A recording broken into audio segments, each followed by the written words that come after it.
ನಟ ದರ್ಶನ್ ಅವರು ಮತ್ತೆ ಜೈಲು ಸೇರಿದ್ದರಿಂದ ಅವರ ಕುಟುಂಬ ಹಾಗೂ ಅಭಿಮಾನಿಗಳಿಗೆ ದುಃಖ ಹೆಚ್ಚಾಗಿದೆ. ಇನ್ನು ತಂದೆಯನ್ನ ನೋಡಲು ದರ್ಶನ್ ಮಗ ವಿನೀಶ್ ಜೈಲಿನ ಬಳಿ ಬಂದಿದ್ದು, ತಂದೆಯನ್ನ ಜೈಲಿನ ಸಮವಸ್ತ್ರದಲ್ಲಿ ಕೈದಿಯಾಗಿ ನೋಡಿ ಕುಸಿದು ಬಿದ್ದಿದ್ದಾನೆ. ಮಗನನ್ನ ನೋಡಿ ನಟ ದರ್ಶನ್ ಮಾಡಿದ್ದೇನು, ವಿನೀಶ್ ಅಪ್ಪನಿಗೆ ಹೇಳಿದ್ದೇನು, ಅದೆಲ್ಲ ಸಂಪೂರ್ಣವಾಗಿ ನೋಡೋಣ ಬನ್ನಿ. ನಟ ಡಿ-ಬಾಸ್ ದರ್ಶನ್ ಹಾಗೂ ಆಪ್ತ ಗೆಳತಿ ಪವಿತ್ರ ಗೌಡ ಇದೀಗ ಮತ್ತೆ ಪರಪ್ಪನ ಅಗ್ರಹಾರ ಜೈಲು ಸೇರಿದ್ದು, ಎರಡು ಕುಟುಂಬದವರು ಕಣ್ಣೀರು ಹಾಕುತ್ತಿದ್ದಾರೆ. ದರ್ಶನ್ ಪತ್ನಿ ವಿಜಯಲಕ್ಷ್ಮಿ ಅವರು ಪತಿ ಜೈಲಿಗೆ ಹೋದಾಗ ಕಣ್ಣೀರು ಹಾಕಿದ್ದರು.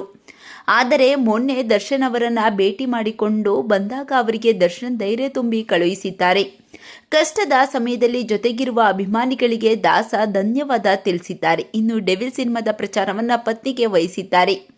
ನಾನು ಎಲ್ಲೇ ಇದ್ದರೂ ನನ್ನಿಂದ ಸಿನಿಮಾ ನಿರ್ಮಾಪಕರಿಗೆ ತೊಂದರೆ ಆಗಬಾರದು, ಹಾಗಾಗಿ ಸಿನಿಮಾ ರಿಲೀಸ್ ಮಾಡಿ ಅಂತ ದರ್ಶನ್ ಗ್ರೀನ್ ಸಿಗ್ನಲ್ ಕೊಟ್ಟಿದ್ದಾರೆ. ನಟ ದರ್ಶನ್ ಅವರನ್ನು ನೋಡಲು ಅವರ ಮಗ ವಿನೀಶ್ ಇಂದು ಪರಪ್ಪನ ಅಗ್ರಹಾರ ಜೈಲಿಗೆ ಬಂದಿದ್ದು, ಮಗನನ್ನ ನೋಡಿ ದರ್ಶನ್ ಭಾವುಕರಾಗಿ ಕಣ್ಣೀರು ಹಾಕಿದ್ದಾರೆ. ಮಗ ಕೂಡ ಅಪ್ಪನನ್ನ ನೋಡಿ ಅಳು ತಡೆಯಲಾರದೆ ಗಟ್ಟಿಯಾಗಿ ತಬ್ಬಿಕೊಂಡು ಕಣ್ಣೀರು ಹಾಕಿದ್ದಾನೆ.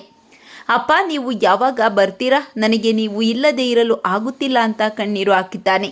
ನಾನು ಆದಷ್ಟು ಬೇಗ ಬರ್ತೀನಿ, ತಡವಾದರೂ ಸತ್ಯಕ್ಕೆ ಜಯ ಸಿಗುತ್ತೆ, ನಾವು ಕಾಯಬೇಕಷ್ಟೇ. ನೀನು ನಿನ್ನ ವಿದ್ಯಾಭ್ಯಾಸದ ಕಡೆ ಗಮನ ಕೊಡು, ಚೆನ್ನಾಗಿ ಓದು, ನೀನು ಧೈರ್ಯವಾಗಿರಬೇಕು, ಅಮ್ಮನನ್ನ ಚೆನ್ನಾಗಿ ನೋಡಿಕೋ ಅಂತ ತಿಳಿ ಹೇಳಿ ಕಳುಹಿಸಿದ್ದಾರಂತೆ ದರ್ಶನ್.